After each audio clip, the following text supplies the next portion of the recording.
Assalamualaikum warahmatullahi wabarakatuh. Di sini kami dari kelompok 1 akuntansi kelas B akan mempresentasikan tugas kelompok akuntansi sektor publik yang membahas tentang basis kas versus basis akrual pada akuntansi anggaran dan dilematika full adoption pada akrualisasi sektor publik. Sebelum saya memulai presentasi tersebut, terlebih dahulu saya akan memperkenalkan anggota dari kelompok kami. Antara lain, saya sendiri Haji Permana, lalu Andini Trimukti, Indi Citra Riswana, Rizky Fania, Istiana Gita, Latifah Mayana, Bilaika Saputri, Elisa Putri Nurdiana, Octavia Khairunisa, Agustin Setiabudi, Nesa Marta Diana, dan yang terakhir Okti Riandini. Yang pertama, kita akan membahas tentang pengertian dari sistem akuntansi kas dan sistem akuntansi akrual. Pertama, sistem akuntansi kas, yaitu sistem pencatatan yang mencatat pendapatan dan beban di dalam periode yang terjadi penerimaan dan pembayaran kas.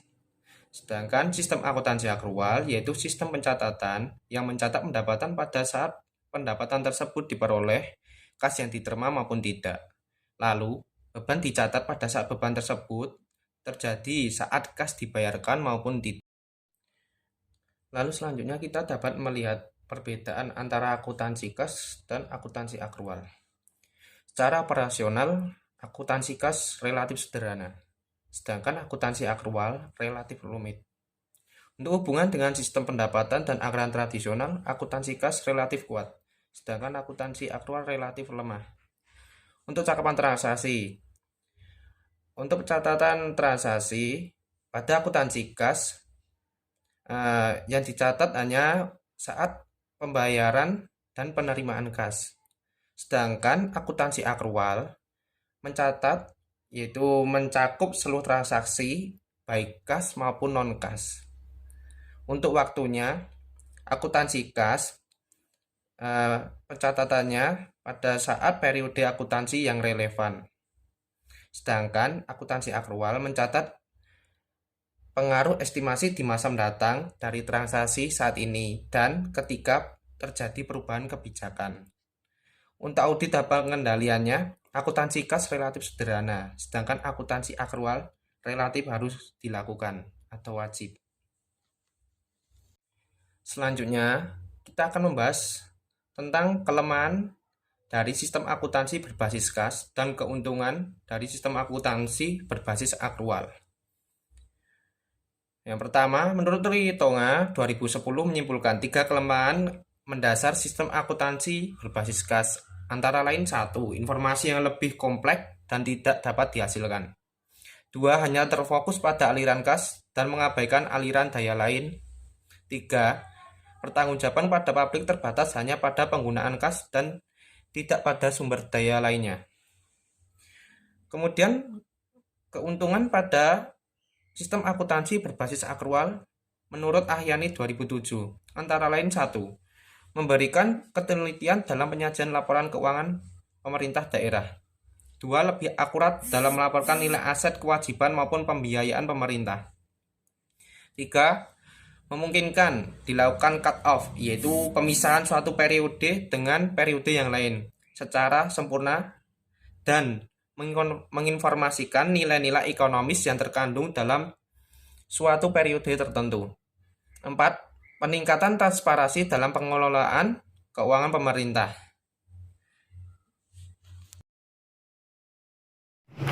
Ritonga mengatakan bahwa untuk mendukung penerapan akuntansi pemerintah berbasis akrual diperlukan kondisi-kondisi yang mendukung sekaligus menjadi permasalahan yang dihadapi. Adapun kendala-kendala tersebut yaitu 1. Dukungan sumber daya manusia yang berkompeten dan profesional dalam pengelolaan keuangan. 2. Dukungan dari pemeriksa laporan keuangan, karena perubahan basis akuntansi akan mengubah cara pemeriksaan yang dilakukan. Ketiga, tersedianya sistem teknologi informasi yang mampu mengakomodasi persyaratan-persyaratan dalam penerapan akuntansi berbasis akrual. 4. Adanya sistem penganggaran berbasis akrual, karena jika anggaran pendapatan, belanja, dan pembiayaan masih berbasis kas. Kelima, Dari kendala-kendala tersebut memunculkan persyaratan, yaitu harus ada komitmen dan dukungan politik dari para pengambil keputusan dalam pemerintah. Karena upaya penerapan akuntansi berbasis akrual memerlukan dana yang besar dan waktu yang panjang. Pada poin 4 dinyatakan bahwa persyaratan untuk menerapkan akuntansi pemerintah berbasis akrual adalah diterapkannya juga penganggaran berbasis akrual. Penganggaran berbasis akrual berarti mengakui dan mencatat anggaran dan realisasi pendapatan, belanja, dan pembiayaan pada saat kejadian atau kondisi lingkungan berpengaruh pada keuangan pemerintah daerah tanpa memperhatikan pada saat kas atau setara kas diterima atau dibayar. Tentunya persyaratan ini merupakan persyaratan yang berat. Bahkan berlakunya SAP berbasis akrual tidak mengatur penganggaran berbasis akrual tersebut. Sehingga sebenarnya peraturan pemerintah tersebut tidak dapat dikatakan sebagai SAP berbasis akrual, melainkan basis akrual modifikasian. Alasan penganggaran berbasis akrual sulit untuk diterapkan, paling tidak sebagaimana yang dikutip oleh Bote tahun 2007, mengatakan ada dua alasan sebagai berikut. 1. Anggaran akrual diyakini berisiko dalam disiplin anggaran. Keputusan politis untuk membelanjakan uang sebaiknya dibandingkan dengan ketika belanja tersebut dilaporkan dalam anggaran. Hanya saja basis kas yang dapat menyediakan jika sebagian besar proyek belanja modal misalnya dicatat atau dilaporkan pada beban penyusutan akan berakibat meningkatkan pengeluaran untuk proyek tersebut. 2. Adanya resistensi dari lembaga legislatif untuk mengadopsi penganggaran akrual. Resistensi ini seringkali akibat dari begitu kompleksnya penganggaran akrual. Dalam konteks ini, lembaga legislatif negara yang menerapkan penganggaran akrual pada umumnya akan memiliki peran yang lemah dalam proses penganggaran. Menurut Ritongga, akuntansi berbasis akrual memiliki konsep sebagai berikut. 1. Pengakuan pendapatan. Suatu konsep ketika perusahaan mempunyai hak melakukan penagihan atas suatu transaksi atau kejadian, dan yang penting adalah tentang kapan kas benar-benar diterima. Misal muncul akan piutang tidak tertagih, yakni penghasilan sudah diakui, tapi kas belum diterima. Kedua, pengakuan biaya. Pengakuan atas kewajiban sudah terjadi, namun biaya belum dibayarkan, misal utang usaha yang jatuh tempo. Menurut Mardiasmo juga mengatakan bahwa akuntansi berbasis akrual dianggap lebih baik daripada akuntansi berbasis kas, karena dianggap laporan keuangan yang disajikan lebih dapat dipercaya, lebih akurat, lebih komprehensif, dan lebih relevan untuk digunakan dalam pengambilan keputusan dari segi ekonomi, dari segi sosial budaya, dan politik. Jadi pencatatan dilakukan sesuai dengan saat terjadinya arus sumber daya, sehingga informasi dapat disajikan secara tepat dan komprehensif. Penerapan akuntansi berbasis akrual tentu memiliki perbedaan dengan akuntansi berbasis kas, yakni 1. Bagian kas sama dengan penerimaan kas dikurang pengeluaran kas dikurang perubahan kas. 2. Basis akrual sama dengan pendapatan dikurang biaya-biaya dikurang rugi laba. Pendapatan sama dengan penerimaan kas selama satu periode akuntansi dikurangi saldo awal piutang plus saldo akhir piutang. 4. Biaya sama dengan kas yang dibayarkan selama satu periode akuntansi dikurang saldo awal utang ditambah saldo akhir utang. Saya Listiana akan melanjutkan presentasi dari teman saya, penerapan adopsi akuntansi akrual secara penuh atau full adopsi. Penerapan standar akuntansi pemerintah berbasis akrual yang tercantum dalam Perundang-undangan Nomor 24 tahun 2005 memiliki pertimbangan sebagai berikut menurut Simajuntak tahun 2010. Yang pertama, ada acuan referensi bertaraf internasional untuk penyusunan SAP berbasis kas menuju akrual meliputi IPSAS Governmental Accounting Standard Board atau GASB dan Government Finance statistik atau GVS. Yang kedua ada penerapan SAP berbasis kas. Perlu dipahami lebih lanjut untuk resistensi dari para pengguna SAP. Perundang-undangan nomor 24 tahun 2005 karena pengguna Perundang-undangan nomor 24 tahun 2005 masih dalam tahap pembelajaran dan perlu waktu yang cukup lama untuk dipahami. Sehingga apabila SAP akrual berbeda jauh dengan SAP berbasis kas menuju akrual akan menimbulkan resistensi. Ketiga, penyusunan SAP berbasis akrual relatif dianggap menjadi lebih mudah hanya karena sedikit memerlukan penyesuaian. Yang keempat, penerapan SAP berbasis akrual dianggap lebih mudah bagi para pengguna karena sudah disosialisasikan dan para pengguna telah memiliki pemahaman dan pengalaman terhadap SAP berbasis kas menuju akrual. Lanjut, dilematika akrualisasi sektor publik. Menurut Simajuntak tahun 2010, beberapa tantangan penerapan akuntansi berbasis akrual di pemerintahan Indonesia adalah sebagai berikut. Yang pertama, sistem akuntansi dan informasi teknologi atau IT. Itu juga dibutuhkan sistem pengendalian intern yang memadai agar tujuan organisasi tercapai melalui kegiatan yang efektif dan efisien. Terus kendala pelaporan keuangan. Terus ada pengaman aset negara dan ketaatan terhadap peraturan perundang-undangan. Yang kedua ada komitmen dari pimpinan. Pimpinan yang mendukung merupakan kunci keberhasilan suatu perubahan. Lemahnya komitmen pimpinan satuan kerja khususnya SKPD menerima dana dekonsentrasi atau tugas pembantuan menjadi penyebab kelemahan penyusunan laporan keuangan pada beberapa kementerian atau lembaga. Yang ketiga, tersedianya SDM yang kompeten. Pemerintah pusat dan daerah perlu secara serius menyusun perencanaan SDM di bidang akuntansi pemerintahan dan memberikan sistem insentif serta remunerasi yang memadai untuk mencegah timbulnya praktek korupsi oleh SDM yang terkait dengan akuntansi pemerintahan. Yang keempat, resistensi terhadap perubahan. Itu perlu disusun berbagai kebijakan dan dilakukan sebagai sosialisasi sehingga penerapan akuntansi pemerintahan berbasis akrual dapat berjalan dengan baik. Lanjut, faktor pendukung untuk meminimalisasi tekanan yang timbul dari penerapan adopsi penuh pada akrualisasi sektor publik. Menurut Rintonga dalam Halim dan Kusufit tahun 2012, yaitu yang pertama, perlu suatu dukungan dari pihak-pihak yang handal, kompeten, dan profesional dalam pengelolaan keuangan. Kedua, dibutuhkan dukungan peran pemeriksaan laporan keuangan karena perubahan basis akuntansi juga turut mengubah badan pemeriksa yang tentu di bawah pertimbangan pada pemeriksa keuangan.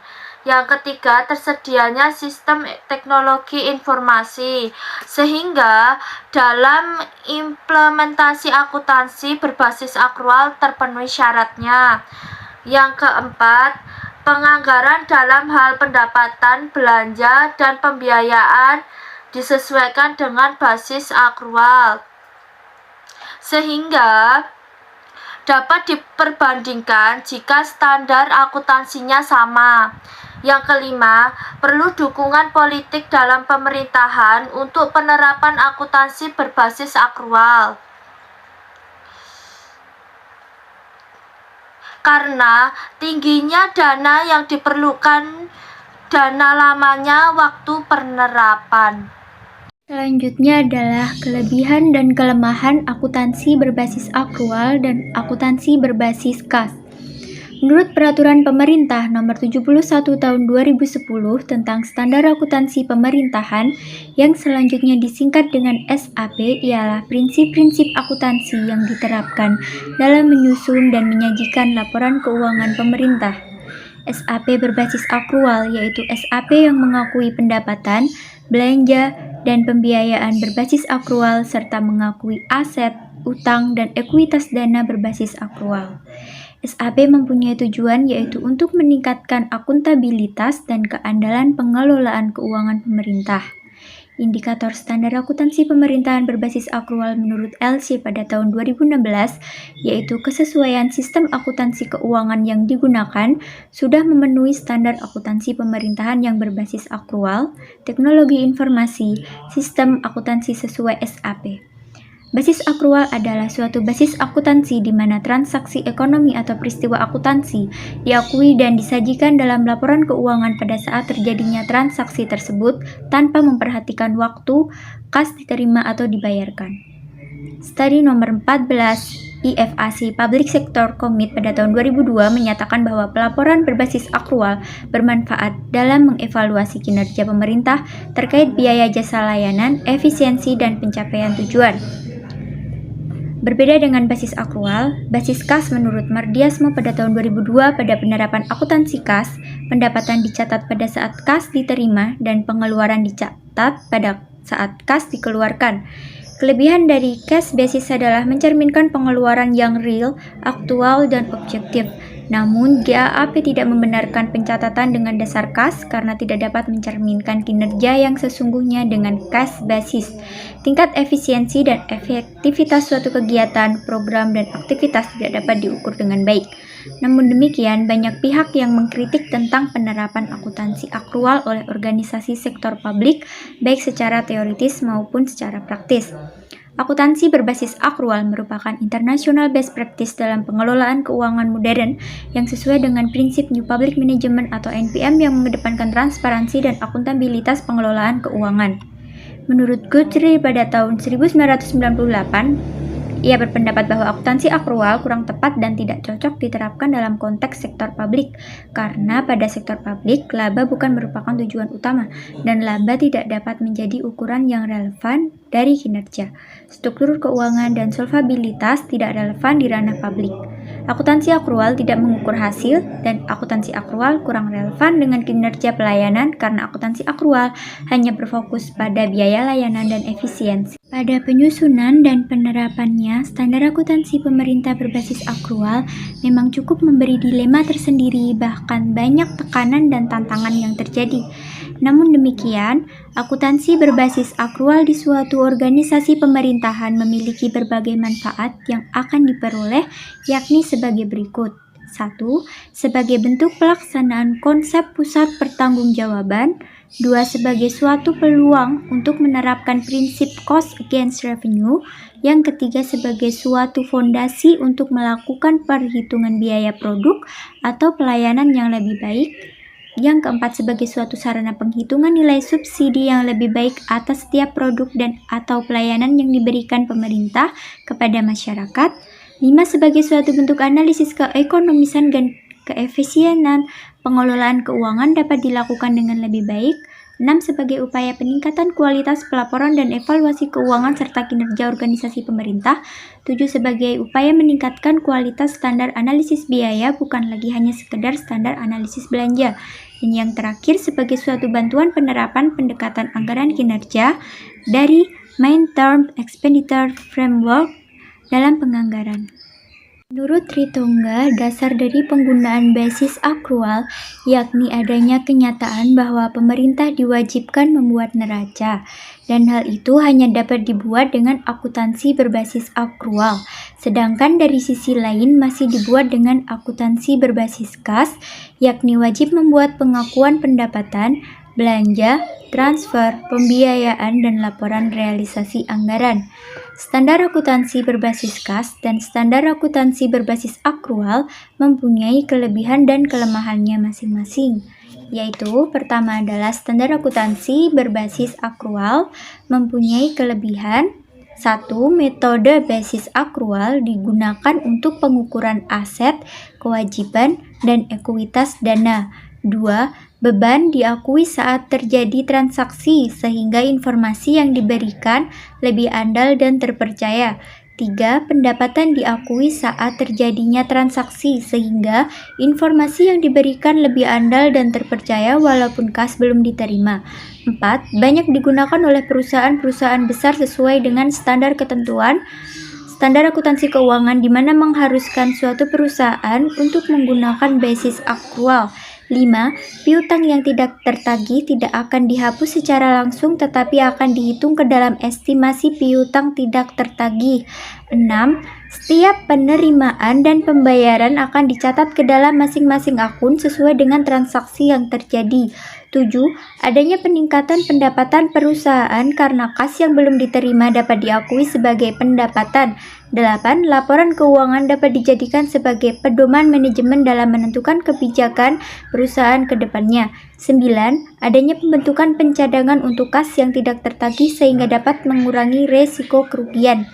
Di samping adanya kelebihan pada standar akuntansi berbasis akrual, terdapat juga kelemahan pada standar akuntansi berbasis akrual, yaitu metode basis akrual digunakan hanya untuk pencatatan.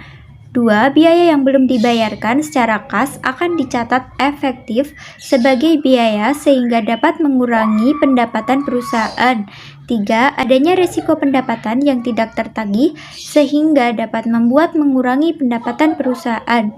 4. Dengan adanya pembentukan cadangan akan dapat mengurangi pendapatan perusahaan. 5. Perusahaan tidak mempunyai perkiraan yang tepat kapan kas yang belum dibayarkan oleh pihak lain dapat diterima. Selanjutnya adalah standar akuntansi berbasis kas. Di sini standar akuntansi berbasis kas terdapat kelebihan antara lain 1. Metode basis kas digunakan untuk pencatatan pengakuan pendapatan, belanja, dan pembiayaan. 2. Beban belum diakui sampai adanya pembayaran secara kas walaupun beban telah terjadi, sehingga tidak menyebabkan pengurangan dalam penghitungan pendapatan. 3. Pendapatan diakui pada saat diterimanya kas sehingga benar-benar mencerminkan posisi yang sebenarnya. 4. Penerimaan kas biasanya diakui sebagai pendapatan. 5. Laporan keuangan yang disajikan memperlihatkan posisi keuangan yang ada pada saat laporan tersebut. 6. Tidak perlunya suatu perusahaan untuk membuat pencadangan untuk kas yang belum tertagih.